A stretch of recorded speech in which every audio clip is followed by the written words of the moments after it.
Assalamualaikum warahmatullahi wabarakatuh. Saya akan menjelaskan materi tentang melukis elips. Langkah-langkah melukis elips. Yang pertama, perhatikan gambar 2.1. Buatlah garis T1 yang tegak lurus dengan D1 dan D2 seperti pada gambar di samping.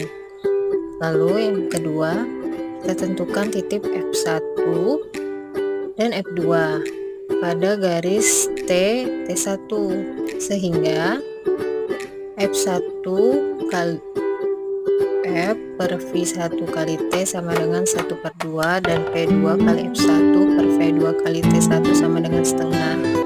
Titik F1 dan F2 pada elips.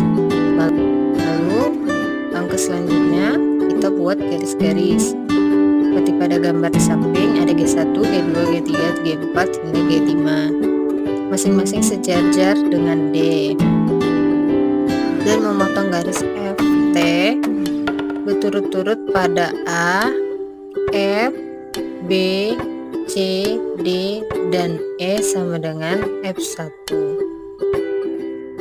Lalu yang selanjutnya, buatlah lingkaran F setengah AT pada gambar di samping sehingga memotong G1 dan A1, G1 di A1 dan A2. Jadi A1 per F per AT sama dengan A2 kali F per AT sama dengan setengah. Maka titik A1 dan A2 terletak pada elips. Lalu yang kelima, kita buat lingkaran F sama dengan setengah BT.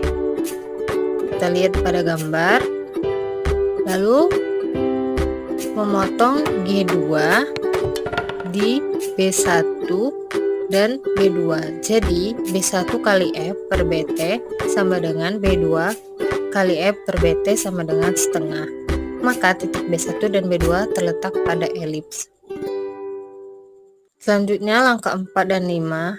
Lakukan langkah 4 dan 5 sehingga diperoleh titik-titik C1 C2, D1 D2, E1 dan E2. Semuanya terletak pada elips. Jadi kita lakukan berulang-ulang langkah sebelumnya sampai mencapai E1 dan E2.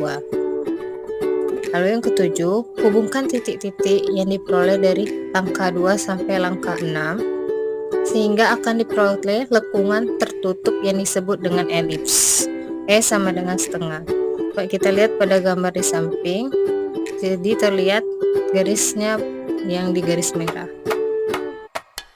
Sehingga akan diperoleh lengkungan tertutup yang disebut dengan elips. Terima kasih telah menonton video ini. Assalamualaikum warahmatullahi wabarakatuh.